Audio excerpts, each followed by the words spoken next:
특성에 대해서 감사드립니다. 어제는 믿음의 특징과 하나님을 믿지 못하는 이유에 대해서 말씀을 드렸습니다. 하나님을 믿지 못하는 이유가 있다면 믿을 만한 증거도 있겠지요. 그렇지 않습니까? 믿지 못하는 이유가 있으면 믿을 이유가 또 있습니다. 로마서 1장 보시겠습니다.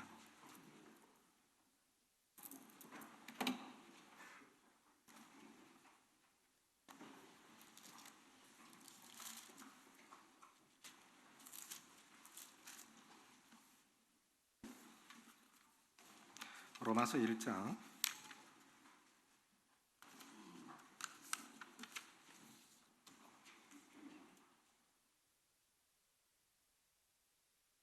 20절 19절부터 20절까지 같이 읽겠습니다. 신약성경 240쪽 시작.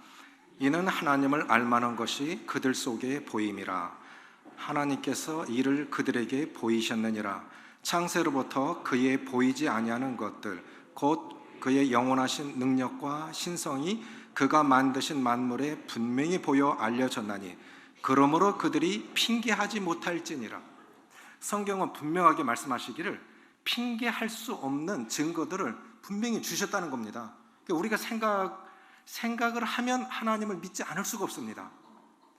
나는 외과 의사다라는 책을 쓴 강정구 박사가 있습니다. 대구의 동산병원 계명대학교 외과 교수인데 이분은 하나님을 믿는 분인데 벌써 오래전에 쓴 그 책을 읽는데 신장 이식을 해서 남의 장기를 떼서 환자한테 붙여주었는데 조금 있으니까 오줌이 쪼르르 흐르더래요.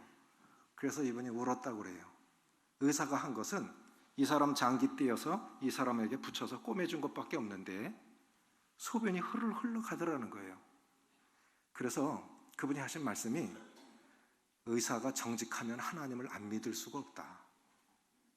실제로 치유하는 것은 하나님이시라는 거죠. 물론 의사들의 전문성은 다 필요하지만 실제로 치유하시는 그 근본은 하나님이 하시더라는 겁니다. 왜 하나님을 믿습니까? 저는 하나님을 신을 믿어야 할 이유가 있다면 저는 크게 세 가지라고 봅니다. 따라해 보십시오. 능력의 차이, 권위의 차이, 사랑의 차이. 저는 이 세 가지로 하나님을 믿습니다. 나도 할 수 있는 것을 하나님이 하시는 것을 나도 할 수 있다면 나는 그런 하나님 안 믿습니다. 내가 할 수 없는 영역의 일들을 하시는 분이 하나님이시니까 하나님을 믿습니다. 나보다 권위가 낮거나 나와 동등하다고 하면 굳이 그 사람을 믿을 필요가 있을까요? 권위라고 하는 것은 심판의 그만한 권위가 있으니까 심판의 자격도 있는 것이겠죠. 우리가 사랑한다고 하지만 인간의 사랑 정도밖에, 하나님의 사랑이 인간의 사랑 정도밖에 안 된다면 저는 그 하나님 못 믿을 것 같아요. 저는 이 세 가지가 참 중요하다고 봅니다. 능력의 차이, 하늘이 땅보다 높은 같이 이건 비교할 수 없는 능력을 갖고 계신 분이 하나님이십니다. 사람이 절대절명의 순간에 들어가면 하나님 안 찾을 수가 없어요. 전 지금까지 살아오면서 한 4번 정도 죽을 뻔했던 것 같아요. 어렸을 때 철봉을 하다가 이 땅바닥에 일자로 엎드려 들었는데 심장마비가 왔는데 숨이 안 쉬어지는 거예요. 이래서 죽는구나. 어리지만 잘 몰랐지만 이래서 죽는구나. 그런데 작은 형이 달려와갖고 어디서 보고 달려왔는지 작은 형이 뭘 알겠습니까? 같은 초등학생인데 또 그걸 어떻게 하라는지 주전자에 물을 떠와가지고 갖다 들어본 거예요. 그런데 숨이 쉬어지더라고요. 또 한 번은요, 차가 완전 뒤집어졌어요. 친구가 차를 운전하는데 2차선 도로인데 추월을 했는데 차가 전속력으로 달려오고 있으니까 그냥 의도적으로 또랑이 갖다 쳐박았는데 획 돌아가는, 차가 완전히 획 돌아가는 그 사이가 몇 초 걸리겠습니까? 참 신기하대요. 그 짧은 몇 초의 순간에 지금까지 살아온 게 파노라마처럼 쫙 돌아가요. 정말 신기해요. 이래서 죽는구나. 한 번은 강물에 떠내려가서 죽을 뻔해요. 한 번은 심장에 문제가 생겨서 또 한 번 죽을 뻔하고. 그런데 저는 뭐 하나님을 믿으니까 괜찮습니다. 뭐 언제 주님 앞에 갈 준비가 항상 돼 있는 사람이니까 괜찮은데, 절대절명의 순간에 들어가면 사람은 절대자를 찾지 않을 수가 없습니다. 전쟁이 일어나면 종교가 하나로 통일이 된다고 하지요. 다 하나님을 찾게 돼 있습니다. 사람이 강한 것 같고 사람이 능력 있는 것 같지만 실제로 정말 어려운 위급한 상황에 들어가면 내가 할 수 있는 일이 별로 없어요. 사식이 아파요. 40도까지 열이 올라갑니다. 기도 안 할 수 있나요? 자, 우리가 하나님을 어제는 이 하나님을 믿지 못하는 이유를 살펴봤다면, 오늘은 하나님을 믿어야 할 충분한 그런 증거들을 우리에게 주셨는데, 그 첫 번째가 뭐냐면 자연 계시라고 하는 겁니다. 계시라고 하는 말이 무슨 뜻이냐면, 동상 제막식 할 때 보면 동상에 검은 천으로 이렇게 다 덮어 놓습니다. 그리고 이제 여러 좀 유지되시는 분들이 와서 그걸 천으로 확 벗겨내죠. 그럼 이거였구나. 천으로, 검은 천으로 다 덮였을 때는 뭐지? 무슨 동상, 누구 동상이야? 무슨 조형물을 만들어 놓은 거야? 검은 천에 가려져 있으니까 몰라요. 그런데 확 벗겨놓은, 이거였구나. 하나님 믿는 게 그거예요. 전날에는 눈이 덮여 있어서 안 보여서 그러다. 그거구나. 이게 계시라는 거예요. 계시라는 것은 벗겨내다, 명확하게 벗겨지다, 밝혀지다. 이게 계시라는 겁니다. 그런데 하나님께서 하나님이 살아계시는 것을 분명하게 핑계할 수 없는 증거들로 주신 것이 이런 자연 만물을 통해서 하나님 자신을 계시해 주신 것입니다. 네덜란드는 풍차와 뭐가 유명합니까? 튤립이 유명하죠. 네덜란드의 효자 상품은 튤립입니다. 튤립으로 어마어마한 외화를 벌어들이고 있는데, 꽃 색깔 중에 없는 꽃 색깔이 있습니다. 검은색은 없습니다.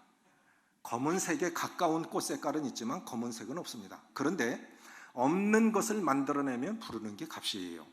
그래서 네덜란드 식물학자들이, 우리가 흑장미라고 하지만 흑장미가 검은 색깔이 아닙니다. 검은색에 가까운 장미일 뿐이지 검은색은 아니죠. 그러니까 하나님 보시기에 안 좋았던 것 같아요. 그러니까 없는 거 아니겠습니까? 그런데 없는 것을 만들어내면 부르는 게 값이에요. 그래, 네덜란드 식물학자들이 정말 검은색에 가까운 튤립을 화공약품을 섞어서 배양을 해서 만들어냈는데 진짜 부르는 게 값이에요. 문제가 뭐냐? 번식이 안 된다는 겁니다. 번식이 안 되는 거예요. 그걸로 끝이에요. 이게 뭐냐? 결국은 이 창조라고 하는 것은 하나님의 고유한 절대 고유 영역입니다. 창조는, 인간은 복제할 수 있습니다. 지금 온갖 짐승들을 다 복제하고 있지 않습니까? 원본이 있으면 복사본은 수억만 장도 찍어낼 수가 있지요. 그렇지 않습니까? 원본만 있으면. 그것과 같이 인간은 원본은 못 만든다는 거예요. 이 지문도, 지구상에 저와 같은 지문을 두 사람이 못 갖고 있습니다. 홍채도 그렇습니다. 눈이 내리는 결정도 연구해 보니까 똑같은 것이 없대요. 그러니까 이런 것들을 보면 사람이 못 만들어내는 거예요. 사람을 우주로 띄워보내는 어마어마한 시대에 와 있지만 이런 작은 생명 하나를 못 만들어내는 겁니다. 창조는 고유한 하나님의 영역입니다. 이 창세로부터 그의 보이지 아니하는 것들, 곧 그의 영원하신 능력과 신성이 그 만드신 만물에 분명히 보여 알게 되느니 그러므로 저희가 핑계할 수 없느니라. 멀리 계시는 분들은 좀 잘 안 보이겠지만 제가 복음 전할 때 사용하는 한 가지가 있습니다. 이게 뭡니까? 어느 교회 가니까 이게 뭡니까? 그랬더니 조개 껍데기요 그래요. 물론 조개류에는 들어갈 수 있습니다. 그럼 왜 한쪽일까요? 그러면 한쪽만 갖고 왔겠지요 그래요. 전복은 원래 한쪽밖에 없죠. 전복 한쪽밖에 없는데 지금은 양식으로 해서 싸지만요, 옛날에는 이거 아무나 못 먹었습니다. 양식하기 전에는 아무나 못 먹어요. 수술 환자들, 좀 허약하신 분들께 권하는 음식 중에 하나가 이 전복죽 아닙니까? 그런데 코스트코에 가서 자연산 전복 한 이 정도 되는 자연산 전복을 보니까, 야, 우리나라에 저런 전복도 있구나. 10만 원이에요. 이만한 전복 하나가 10만 원인데, 그런데 이런 전복이 이렇게 바위에 딱 달라붙어 있으면 이거 떼기 굉장히 어렵습니다. 그런데 손바닥만한 전복이 착 달라붙어서 이걸 끌어올리는 게 1톤이래요. 1톤을 달아 올린다는 거예요. 그만큼 힘이 강하다는 거예요. 그게 전복이 좋은 거예요. 많이 드십시오. 전복이 정말 좋은 겁니다. 그런데 이 귀한, 지금은 양식을 하니까 싸지만 이 귀한 이 전복을 우리도 못 먹는데 이 전복을 문어가 잡아요.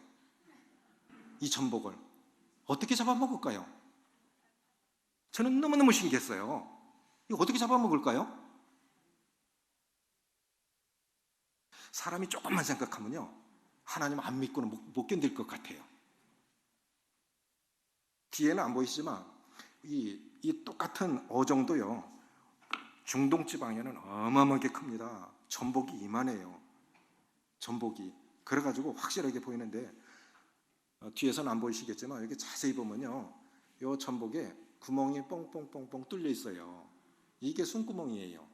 그런데 이 문어가 요거를 피리 부는 것처럼 딱 막아버리면 숨을 못 쉬어갖고 저절로 뚝 떨어져요.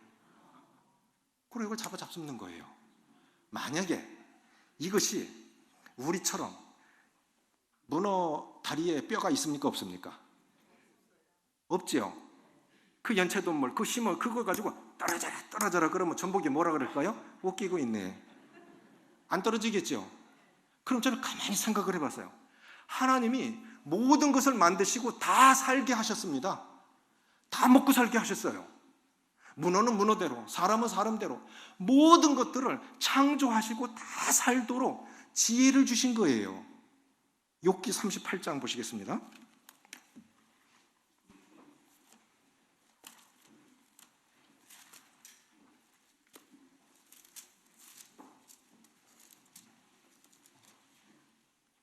(38장) 36절, 구약성경 800쪽 같이 있습니다. 욥기 38장 36절 시작. 가슴속의 지혜는 누가 준 것이냐? 수탉에게 슬기를 준 자가 누구냐? 누가 준 거냐는 거예요. 도대체 사람도 먹기 힘든 이 전복을 문어가 잡아먹을 수 있도록 이런 지혜는 누가 준 거냐는 거예요. 하나님이 만드실 때는 다 살도록 하신 것입니다. 붕어 IQ가 0.0 뭐 이렇게 나요. 그런데 붕어 기억력이 3초랍니다. 3초. 그래서 낚시해서 이렇게 오면 거의 다 와서 잡으려고 할 때 똑 떨어뜨리는 경우가 있습니다. 그러면 아이고 죽을 뻔했네, 이제 저 지렁이 물지 말아야지 하고 돌아가다가 3초 지나면 또 물어. 그리고 밥상에 올라와요. 하나님이 그거밖에 지혜를 안 주신 거예요. 하나님이 그거만큼밖에 지혜를 안 주신 거예요. 그래서 우리가 조금만 생각하면 하나님을 안 믿을 수가 없습니다.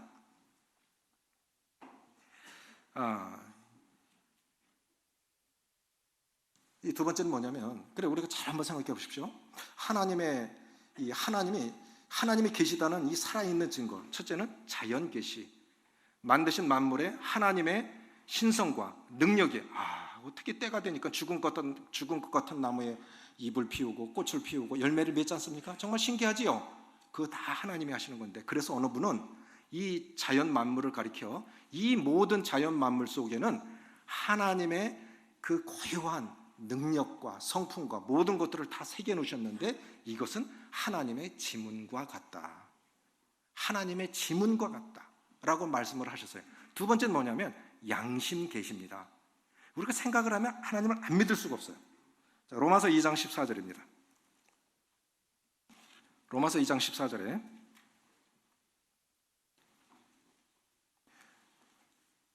신약성경 239쪽, 성경마다 1쪽 2쪽은 달릴 수 있습니다. 로마서 1장 14, 아니죠,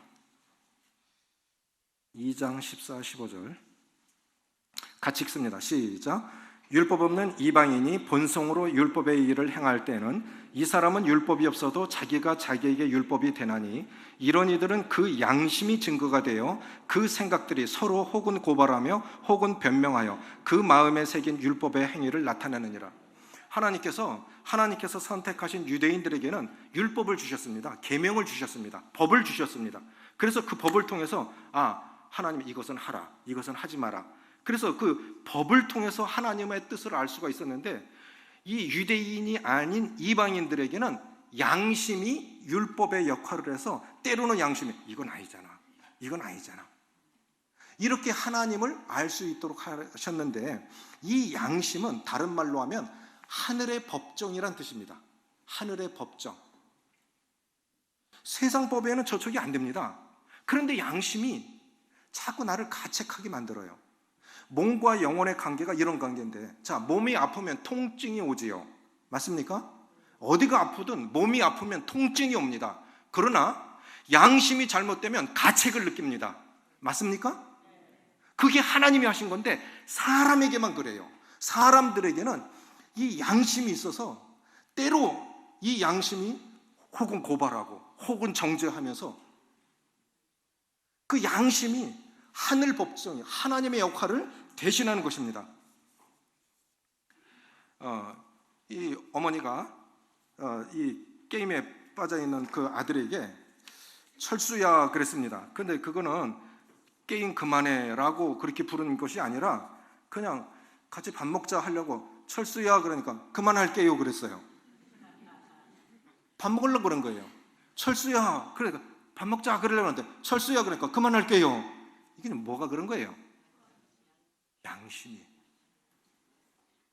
몸이 아프면 통증을 느끼고 양심이 잘못하면 가책을 느끼게 하셔서 그렇다고 하면 양심이 가책을 느껴서 내가 잘못됐다는 이것을 알게 해 주시는 것은 결국 하늘 법정을 우리 마음 가운데 옮겨다 놓은 것이 양심이라고 하면 분명히 하늘 법정도 있다는 뜻입니다.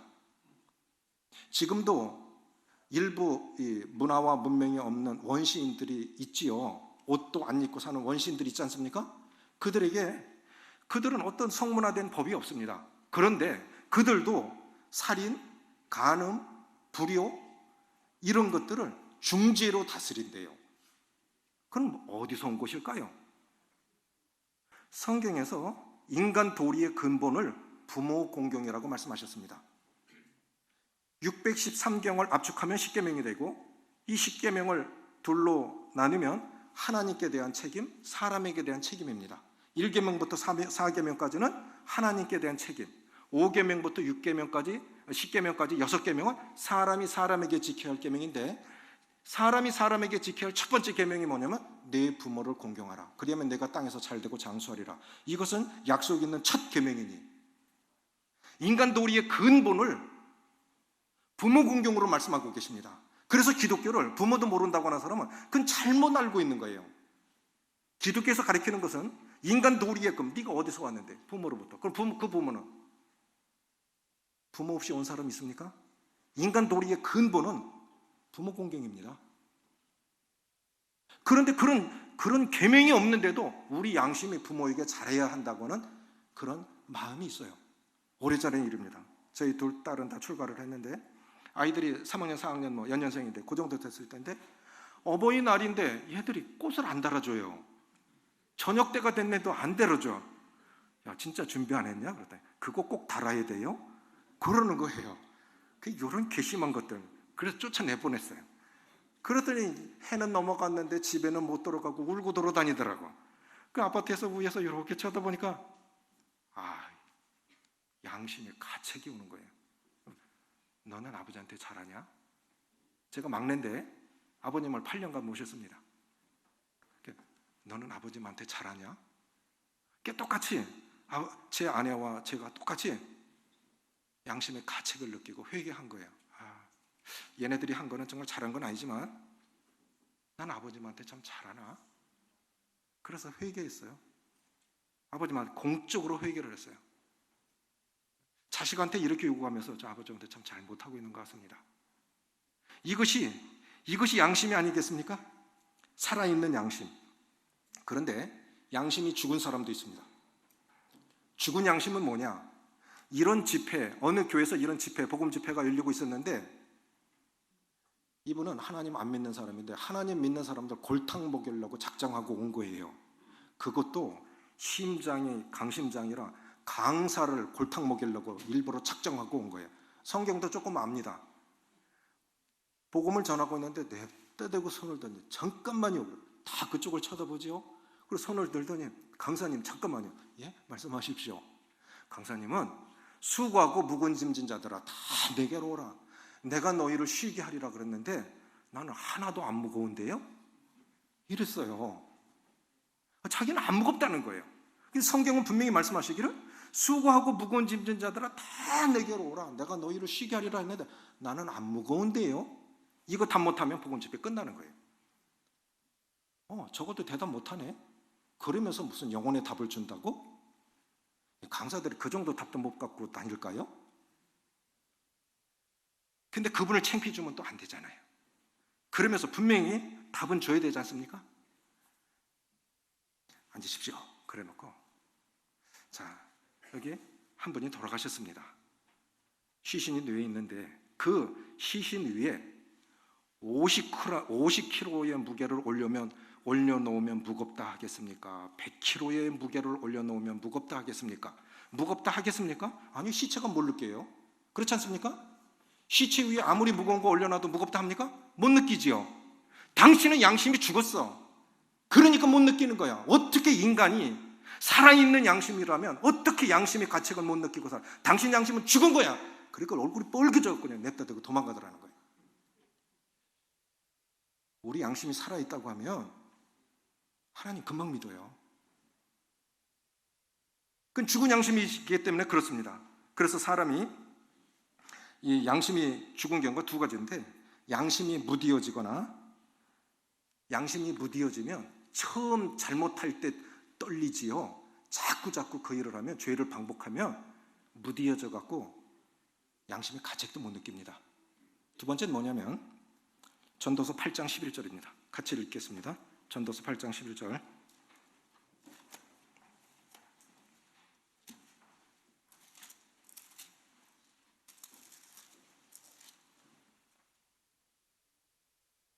같이 읽습니다. 구약성경 956조 전도서 8장 11절 시작.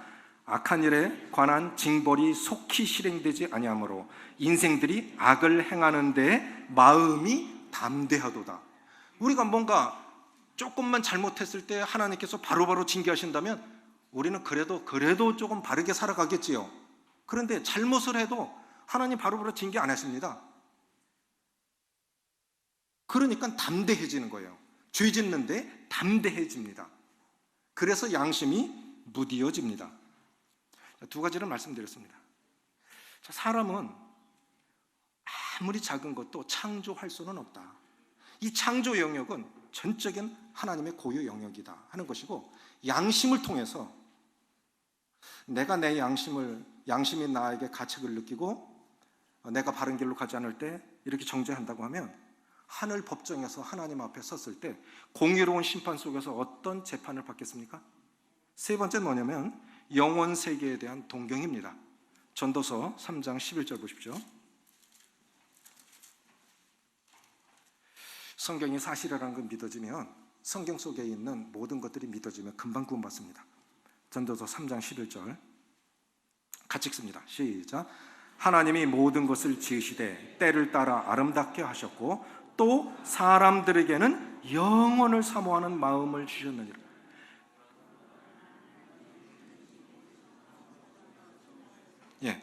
사람들에게는 영원을 사모하는 마음을 주셨느니라. 사람에게만, 세상에 수많은 피조물들이 있죠. 짐승도 있고 뭐 별별 것들이 다 있지만 인간에게만 양심이 있습니다. 맞습니까? 짐승이 양심이 있으면 그렇게 못 살아가요. 사람에게만 양심이 있습니다. 두 번째는 뭐냐면 사람에게만 영원히 살고 싶은, 영혼을 동경하는 마음이 있습니다. 중국에 갔는데 지하 한 3, 4층 정도 이렇게 무덤을 내려가는데, 지하 한 4층 정도를 내려가는데 거기에 지상에서 그 사람이 살아있을 때의 모습을 그대로 재현해 놓은 거예요. 낮은 신하들, 그 다음에 높은 신하들, 그 다음에 자기 자리 맨 뒤에 있어요. 의자도 그대로 있어요.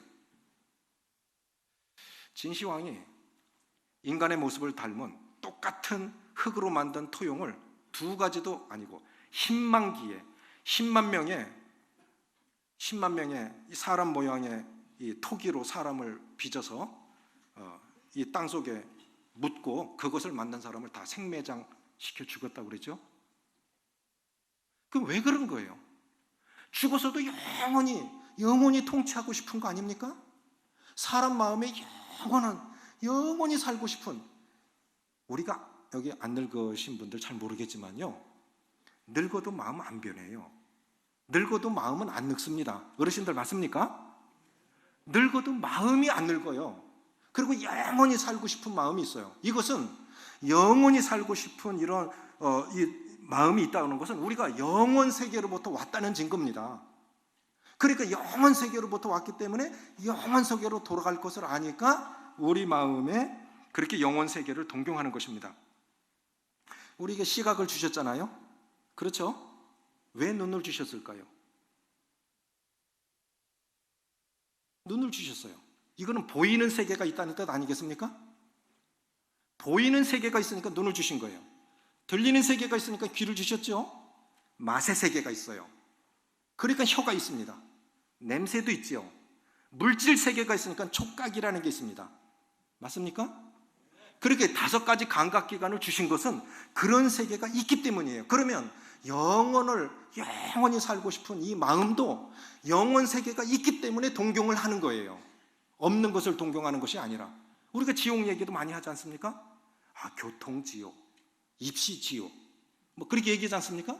지옥도 있으니까 얘기를 하는 거예요. 영원한 세계가 있습니다. 아기가 왜 옵니까?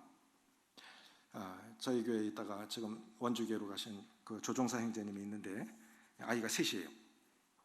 새 키우면서 얼마나 힘들겠습니까? 조종사들은 피곤하면 안 된대요.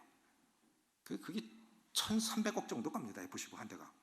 그런 거 떨어뜨리면 큰일 나잖아요. 우리나라는 비행기보다 사람보다 비행기가 더 중요해요. 그래가지고 아기를 낳아도 남편은 따로 재우라고 선배들이 충고한답니다. 권면한답니다. 그런데 애 키우면서 참 힘드니까 저희가 어쩌다 한 번씩 애를 봐주면 아이고 새 아이 돌보기 진짜 힘들어요. 그러면 그날은 이 부부가 뭐 영화도 보고 오고 뭐 쇼핑도 하고 그래요. 그러는 사이에 우리 집은 전쟁이 난 거예요. 하나 울고 뭐 하나 뛰다니고 뭐 깨트리고 난리 나죠. 그런데 처음에는 먹을 걸 줘요. 그거 조금 먹고 나면 또 엥 하고 울어요. 뭐 장난감 몇 분 있으면 실증 내서 또 다른 거 갖다 줘도 또 그럽니다. 그렇게 하다가 이 아이가 이제 울다가 지쳐서 자요. 자면서도 울어요. 그런데 참 신기하게 그렇게 울며 보채던 아이가 엄마가 오니까 다 끝났어.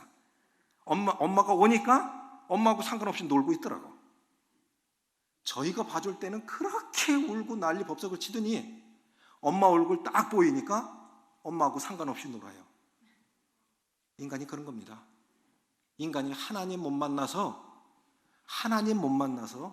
그렇게 곤고함이 있고 인간의 수고와 슬픔과 이런 이 허무함 이런 것들이 하나님 못 만나서 그래요. 하나님 만나기 전까지는 참 자유와 평안을 경험할 수가 없습니다. 그래서 성경은 말씀하시기를 진리를 알지니 진리가 너희를 자유케 하리라고 하셨어요.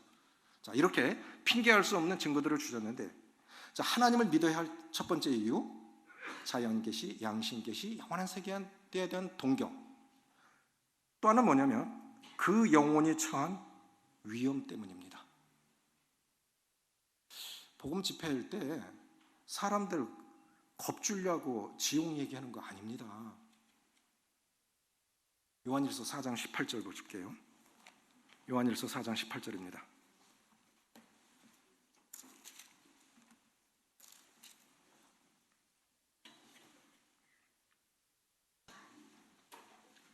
(4장 18절입니다) 신약성경 393쪽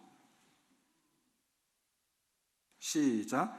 사랑 안에 두려움이 없고 온전한 사랑이 두려움을 내쫓나니 두려움에는 형벌이 있음이라.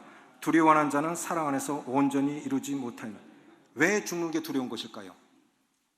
우리가 죽음이 나에게 멀리 있다 생각을 하니까 겁 안 내고 함부로 말하지요. 실제로 죽음이 내 앞에 있으면요, 그렇게 말 못합니다. 그리스도인들도 혼자 가는 길이기 때문에 두려운 감정이 들 수 있습니다.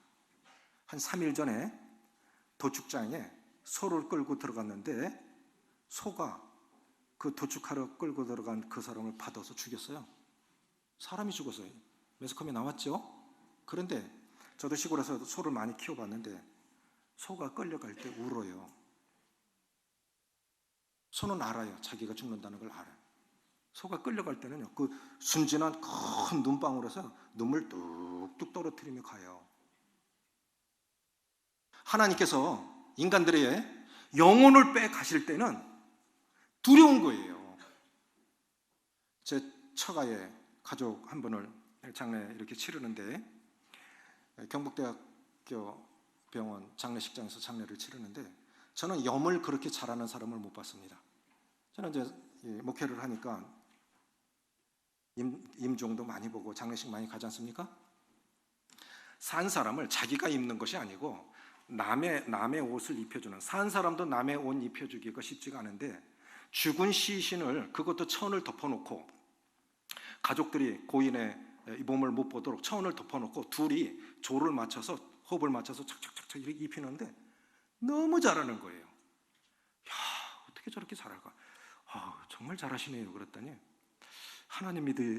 고인이 하나님 믿으셨습니까? 예, 하나님 믿고 가셨습니다. 하나님 믿는 사람은 달라요. 하나님 믿는 사람들은 달라요. 뭐가 달라요? 근데 이 사람들은 하나님 안 믿는 분들이에요. 중간중간 담배 피고 그래요. 뭐가 달라요? 그럼 하나님 믿는 사람들은 시신이 참 부드러워요. 시신이 나긋나긋해요. 부드러워요. 참 편하게 가요. 그럼 그렇게 안 죽는 사람도 있습니까? 그랬더니 이분이 이렇게 하고 죽은 사람을 봤대요. 그런 시신이 들어온 거예요. 이렇게 굳어버린 거예요. 그러니까 죽음의 천사가 그 영혼을 빼가려고 올 때 본 거예요. 죽음의 천사를 보니까 너무 무서워서 안 가려고 발을 하다 이렇게 굳어버린 거예요. 그럼 어떻게 합니까? 장례는 치러야 되고 꺾어야지요. 안 들어가잖아요, 관에. 그리고 그분이 하신 말씀이에요. 죽음 앞에서는 사람이 가장 진실할 때가 죽음 앞에 섭니다. 지금 큰 소리 치고 뭐 해도요, 소용없어요. 죽음 앞에 가면 인간은 가장 정직합니다. 왜 두려워지는 걸까요? 죽음이 왜 두려워지는 걸까요? 우리 영혼이 알아요. 죽은 다음에 심판이 있다는 것을 우리 영혼이 알아요. 18절 다시 읽습니다. 시작. 사랑 안에 두려움이 없고 온전한 사랑이 두려움을 내쫓나니 두려움에는 형벌이 있음이라. 두려워하는 자는 사랑 안에서 온전히 이루지 못하였느니라. 제가 어렸을 때 얼마나 개구졌는지 한참 동안 책가방 갖고 초등학교 다닐 때 학교는 가는데 학교는 안 가고 들에서 놀다가 집에 가고 그랬어요. 선생님한테 발각이 돼갖고 아버님한테 엄청나게 맞았습니다. 그럼 아버님 말씀하시죠. 저 해가 꼴딱 넘어가기 전에 집에 와. 그렇지 않으면 너 또 맞을 줄 알아?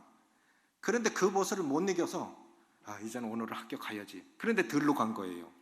그것도 친구들 다 데리고 골목대에 가니까 내 가방 들어 시켜놓고, 아이고 해가 넘어가는데 그때서야 아버지 말씀이 생각이 나는 거예요. 해 넘어가기 전에 들어오라고 그랬는데 이게 또 어겼네. 그러면 집에 들어가는 게 신납니까? 겁납니까? 이제 죽었구나. 대문이 점점 커져 보이는데 이제 죽었구나. 우리가 왜 죽음이 두려운 겁니까? 하나님하고 사랑의 관계라면 죽음은 두려운 게 아니에요. 자식이 아버지 집에 가는데 왜 두렵습니까? 좋아야지. 맞지 않습니까? 그런데 거듭난 성도들은 아버지 집 가는 게 그립다고요. 거기는 더 이상 아프지 않고 병들지 않고 고통 없고 이별 없고 슬픔 없는 그 나라 간다고 하는 것이 얼마나 복된 일입니까? 그런데 아직 죄 문제가 해결이 되지 않았으니까 한 번 죽는 곳은 정하신 곳이고 그 후에는 심판이 있으리니, 이거를 우리 양심이 알아요. 죽은 다음에 심판이 있다는 것을 알아요. 그러니까 두려운 거예요. 그러니까 세상 사람들이 말똥에 굴러도 이승이 좋다고 하는 게 그겁니다. 천년 만년도 아니고 영원토록 지옥에서 그렇게 살아야 되기 때문에 죽음이 두려운 거예요. 여기 서울 북북에 하영석 형님 계시죠? 자매님하고 대구에 계실 때입니다. 형님이 좀 아프셨어요. 파티마 병원에 이제 검사하러 들어가시고, 우리는 이제 그 복도에서 이렇게 의자에 대기하고 앉아 있는데, 저는 귀신 들린 사람을 하도 많이 봤기 때문에 눈만 보면 저 사람이 정신적인 문제가 있는지 귀신 들렸는지 알아요. 한 학생한테 복음 전하는데 귀신 얘기하니까 내빼 버리더라고. 물었어요. 쟤 어떤 애? 그랬더니 이상해요. 이상한 짓 해요. 귀신한테 귀신 얘기하니까 그냥 나가버리더라고요. 그런데 이제 하영석 형님 검사하러 들어가시고, 집사람은 여기 앉아 있고 나 여기 앉아 있는데, 집사람도 우리는 이제 그런 일을 하도 많이 봤으니까 귀신 들린 사람 하는 거예요. 근데 집사람 겁이 많아. 그런데 입에 냄새 나니까 빨리 가서 껌을 사오라는 거예요. 집사람이 저 귀신 앞에서, 귀신 들린 여자 앞에서 떨고 있을 걸 생각하니까 빨리 갔다 왔어요. 아니나 다를까 집사람이 덜덜덜 떨고 있어요. 등치는 이런 여자가 귀신이 들려서 눈만 보면 알아요. 그런데 그도 하나의 인격체 아닙니까? 하나님이 사랑하시는 존귀한 인격체 안에 귀신이 들어가 있는 거예요. 그 귀신이 나쁜 거지 사람이 나쁜 게 아닙니다. 이게 미워하면 안 되죠. 그런데 내가 어떻게 할 수가 없어, 저 사람한테. 거기서. 그래서 죽일 귀신이 저기 들어가 있네. 그 딱 째려봤더니 귀신은 금방 알아봐요. 하나님 믿는 사람은 금방 알아봐요. 둘이 딱 눈이 마주쳤는데, 권투 선수들 싸우기 전에 눈싸움부터 하죠. 그럼 마주 앉아서 쫙 째려보고 있어요. 사람들이 희한한 거예요. 왜 여기 와서 눈싸움을 하고 있나? 한동안 그렇게 눈싸움을, 저 죽일 귀신이 저기 들어가 있냐고 꽉 째렸는데, 그도 하나의 인격체니까 말도 못하고 그냥 가만히 귀신이 미우니까 쳐다보고 있는데, 한 4-5살 된 딸아이를 데리고 있는데, 경상도 말로 여자를 가시나라고 그래요. 이 가시나야 니나 내나 죽으면 2000도야 그러더라고요. 아무 말도 안 했어요. 아무 말도 안 했어요. 그냥 그게 미워서 제 죽일 귀신이 저 속에 들어가 있네. 이 불쌍한 인간이 저리 됐네. 그래서 쫙 째려보고 있었는데, 이 가시나야 니나 내나 죽으면 2000도야. 근데 유황불못이 2000도에서 탄다지요. 유황불못이 2000도에서 탄다. 예수님이 이 땅에 오셨을 때 예수님을 먼저 알아본 것은 귀신이었습니다. 우리를 무저갱에 들어가게 하지 마소서. 귀신도 예수님을 알아보는데 사람은 정작 예수님을 못 알아봐요. 구원자로 오신 예수님을 못 알아봐요. 참 안타까운 일 아닙니까? 그러니까 우리가 하나님을 믿어야 하는 이유 중에 하나가 그 영혼이 처한 위험 때문입니다. 우리가 오늘 구원받지 못한다면, 구원받지 못하고 죽는다면, 예수님이 가룟 유다에게 말씀하신 것처럼 그 사람은 차라리 태어나지 않으면 자기에게 좋을 뿐 하였느니라. 그 사람은 태어나지 않았으면 지옥은 안 갈 거 아니에요. 제 아내가 아이를 낳고 정말 매일같이 기도한 것이 있습니다. 하나님, 이 아이가 빨리 구원받게 해주세요. 이 아이가 빨리 구원받게 해주세요. 그래서 애 낳는 걸 걱정하더라고요. 얘가 혹시, 아이가 사람 죽는 것이 어른만 죽습니까? 아이 때도 죽을 수 있는 거 아닙니까? 얘가 혹시 구원받지 못하고 죽으면 나는 지옥 자식 하나 낳은 것밖에 안 되잖아요. 맞습니까? 내 자식이, 내가 낳은 자식이 구원을 받지 못하고 죽는다면 나는 지옥 자식 하나 낳은 것밖에 안 되는 거예요. 그 영혼이 처한 위험 때문에 예수님을 믿어야 됩니다.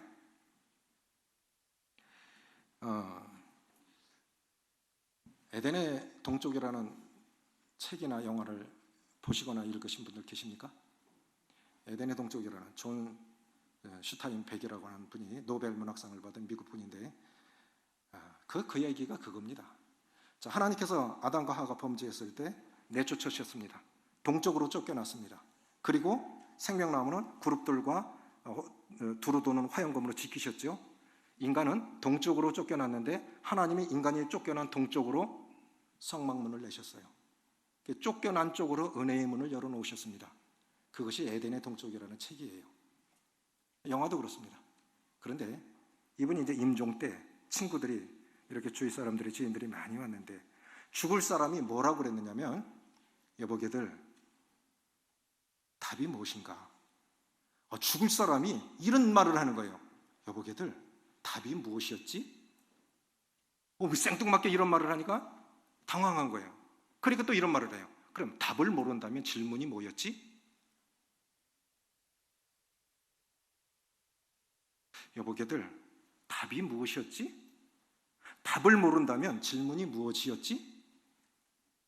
창세기 16장 8절 보십시오.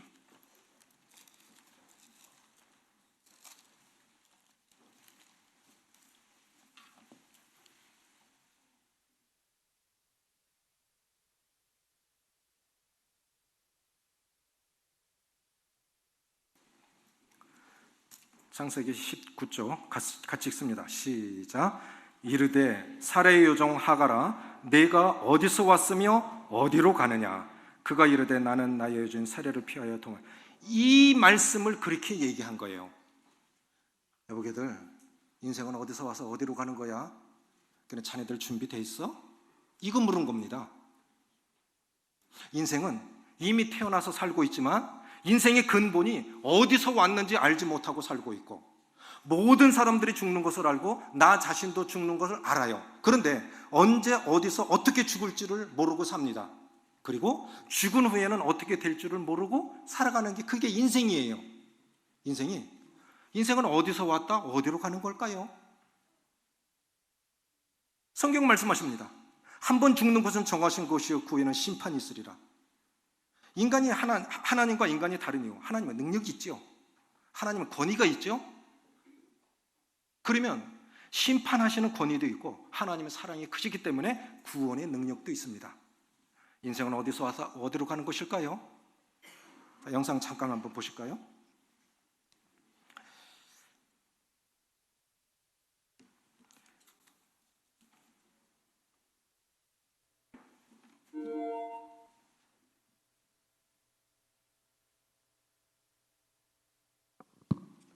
여기 보시면 이것은 미국과 캐나다 사이에 있는 나이아가라 폭포입니다.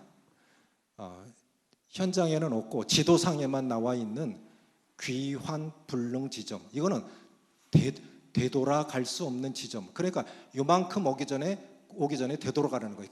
여기는 물살이 너무 세기 때문에 이 정도 오면 이제는 되돌아가서 떨어져 죽으니까 여기까지 오기 전에 되돌아가라. 이게 귀환불능 지점이라고 하는 것입니다.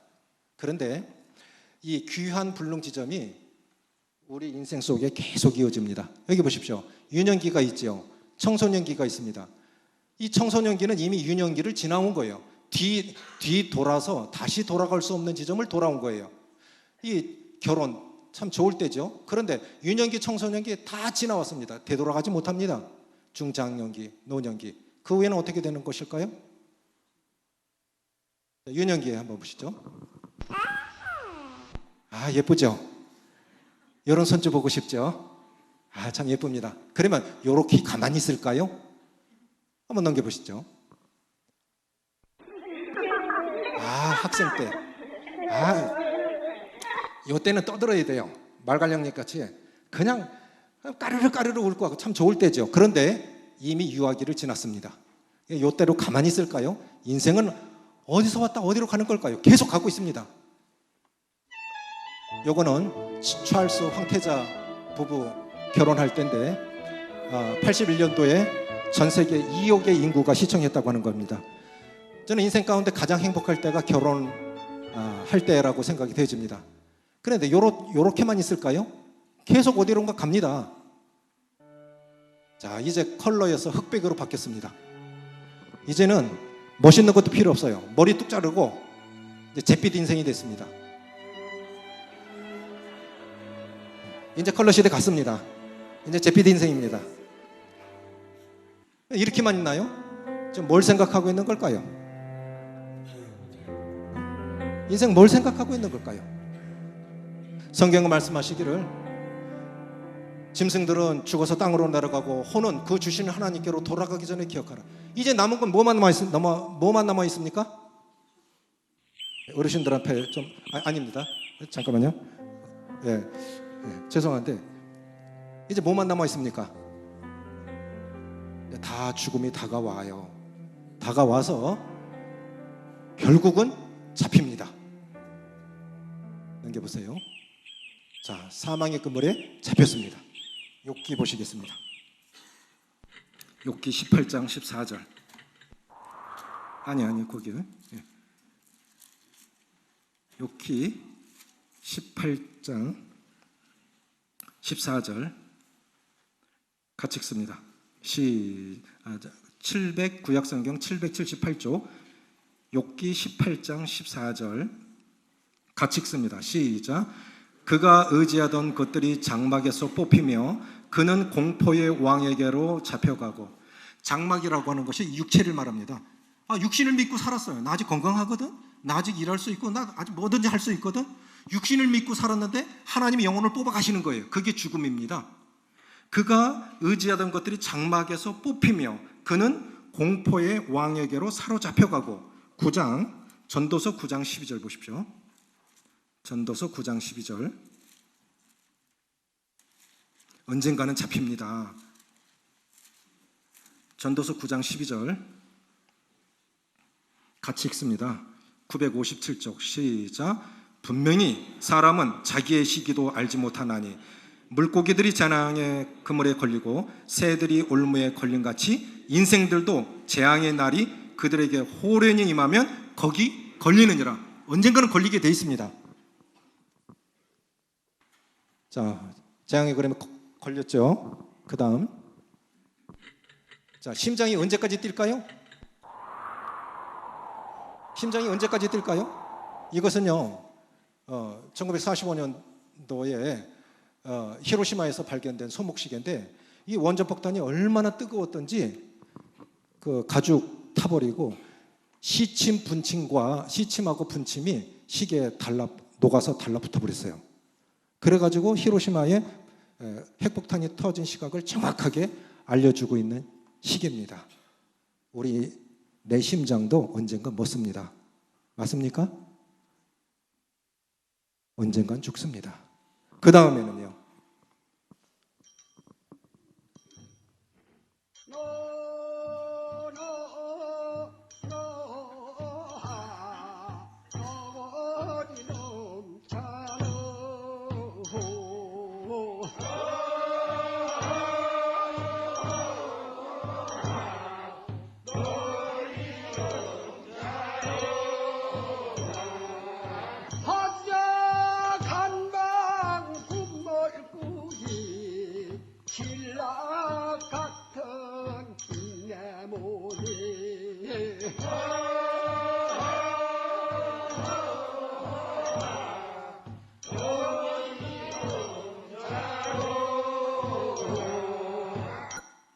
여기 보시면요. 여기 보세요. 부영 친구 많아보니 어느 누가 대신가리. 무녀 판사 데려다가 구슬한들 소용있나. 내 친구가 주위에 사람들이 참 많이 있었던 것 같은데 일가 친척이 많다더니 부영 친구 많아보니 어느 누가 대신가리. 죽는 데는 누구도 대동하지 못합니다. 대신 죽어지지 못합니다. 반드시 혼자 가야 하는 길이고 그 후에는 심판이 있습니다. 그래서 이것은 공갈치는 게 아니에요. 하나님이 사랑하셔서 제발 경고를 듣고 돌이키라고 하는 것입니다. 이 마지막 경고까지 듣지 않으시면 희망이 없는 거예요. 제 동서형님이 건설 회사를 하고 있었는데 제가 좀 이렇게 도와드린 적이 있는데 목수 중에 한 분이 밥을 막걸리에 말아 드세요.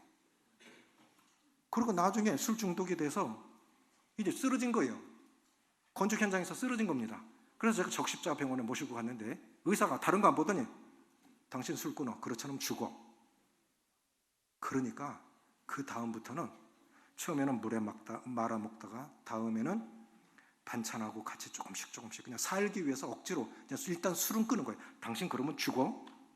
당신 술 계속 그렇게 먹으면 죽어.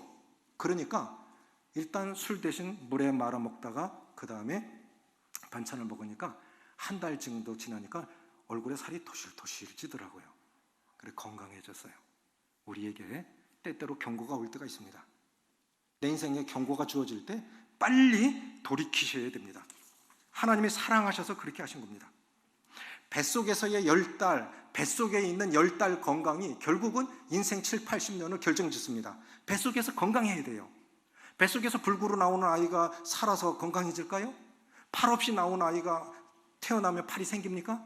뱃속에서의 10달 건강이 7, 80년을 결정짓고 이 땅에서 7, 80년 사시는 은혜의 시간을 주신 것은 영혼을 준비하라고 주신 거예요. 그것을 엉뚱하게 쓰고 있는 겁니다. 하나님 믿으라고 은혜의 시간을 주셨는데 그거 잘못 사용하고 죽음 앞에 서야 그때 생각하면 늦을 수 있습니다. 가장 지혜로운 사람은 영혼을 준비하는 사람입니다. 따라해 보십시오. 가장 지혜로운 사람은 영혼을 준비하는 사람이다. 이 땅에 살면서도 7, 80년 동안 살면서 보험을 왜 듭니까? 만약의 일을 위해서 보험을 들지 않습니까?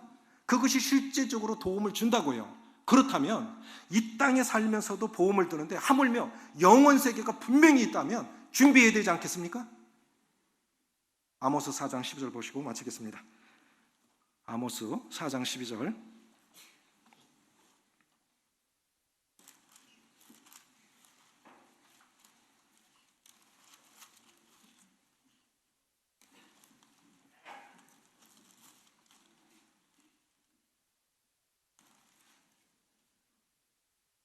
아모스 4장 12절 같이 읽습니다. 시작.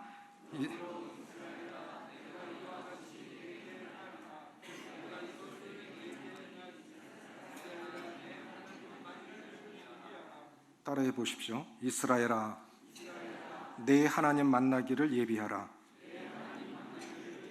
사람은 싫든 좋든 반드시 하나님 앞에 서게 돼 있습니다. 은혜의 하나님으로 뵙든 심판의 하나님으로 뵙든 반드시 죽은 다음에는 하나님 앞에 서게 돼 있습니다. 은혜의 하나님으로 만나시기 바랍니다. 그것이 이번 복음 집회가 되어지기를 원합니다. 뵙겠습니다.